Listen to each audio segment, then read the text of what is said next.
Good morning, my dear students.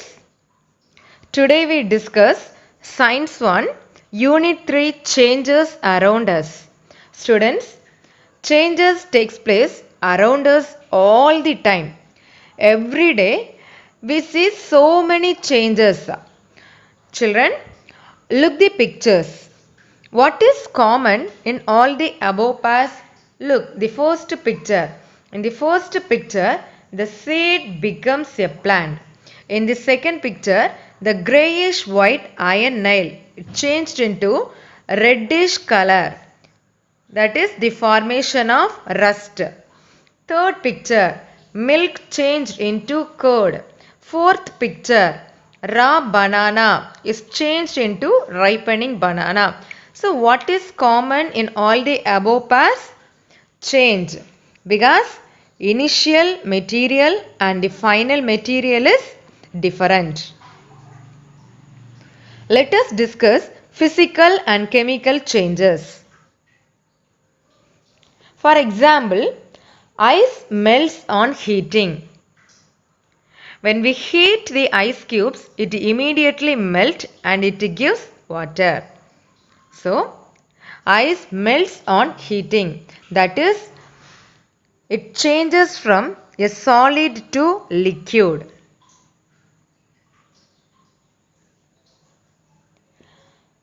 On further heating, water starts evaporating. So, continuously we are heating, that water changed into vapors. So, first we are heating that ice cubes, it melts on heating. It changes from solid to liquid. But continuously we are heating, that water starts evaporates. It changes from a liquid to gas. Here there is a change in the physical state of the substance. What are the physical states of matter?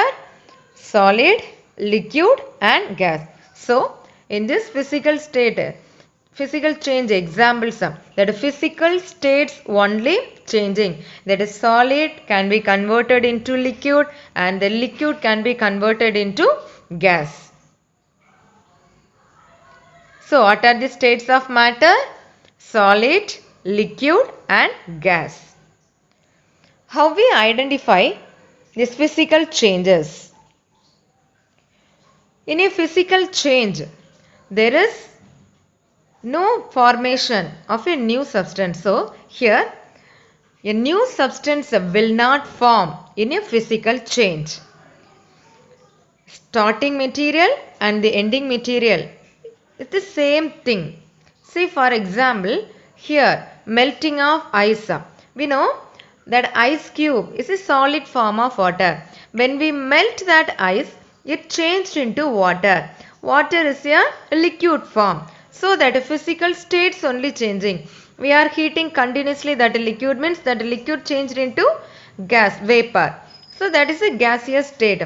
So in a physical change, that physical states only changing. But there is no change in the identity. So these are the ways to identifying these physical changes. So, first one, in a physical change, no new substance form. So, no new substance of formation occurs in physical change. And next example, that is, when objects made of iron are exposed to moist conditions, a reddish brown new substance called rust, that is hydrated ferric oxide formation on the surface of these objects. In this instance of rusting, there is a change in the composition of the substance. Here there is a formation of a new substance is taking place, because we know color of iron is grayish white in color.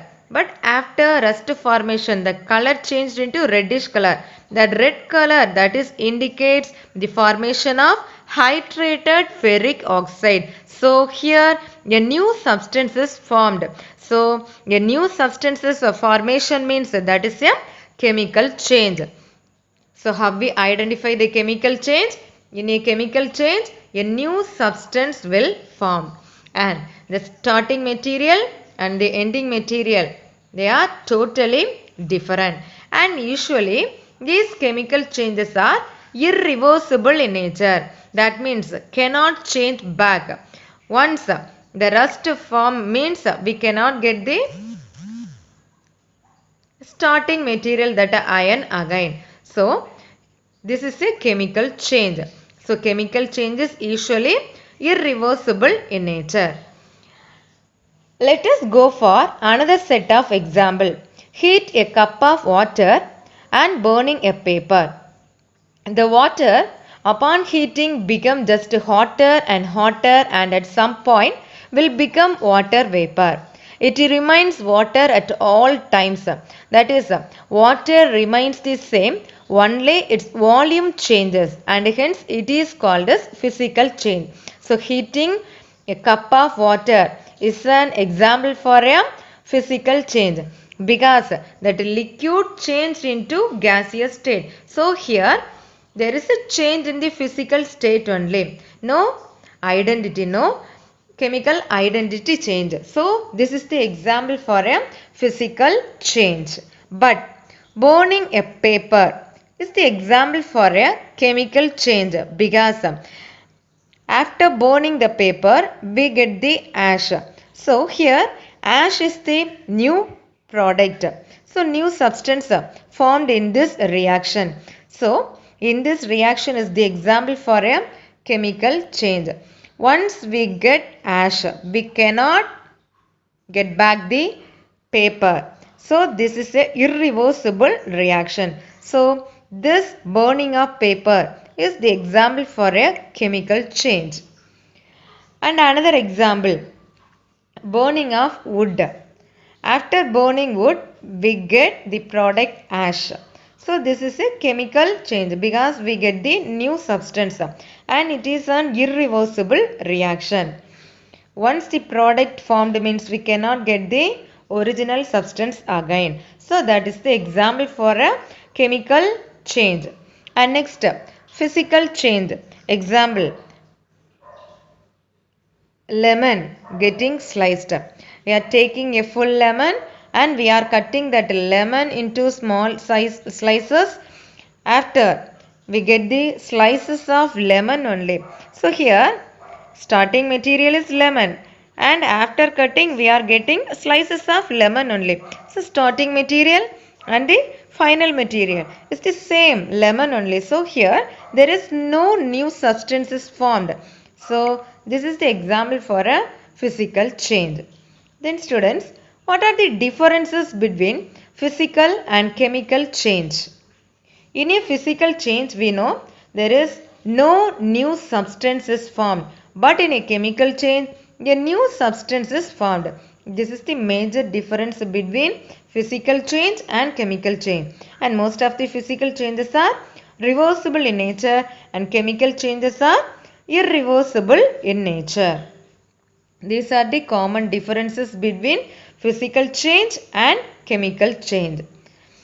Students, I hope you understood what is physical change and what is chemical change. Thank you, students.